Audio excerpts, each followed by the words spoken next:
Абай Құнанбаев 18-ші сөз.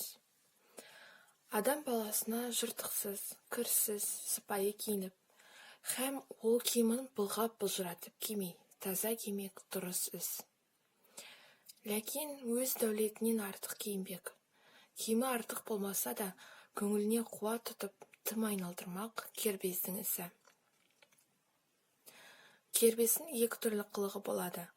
Бірі бет пішінің, мүшесін, жүрісін, мұртын, қас-қабағын қолдан түзеп, шынтағын көтеріп, қолын тарақтап әуре болмақ.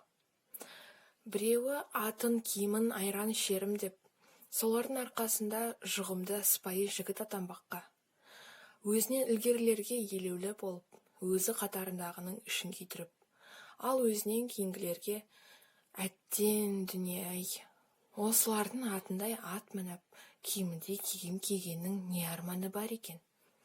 Дейдіғым болмаққа ойланбақ. Мұның бәрі масқаралық, ақымақтық.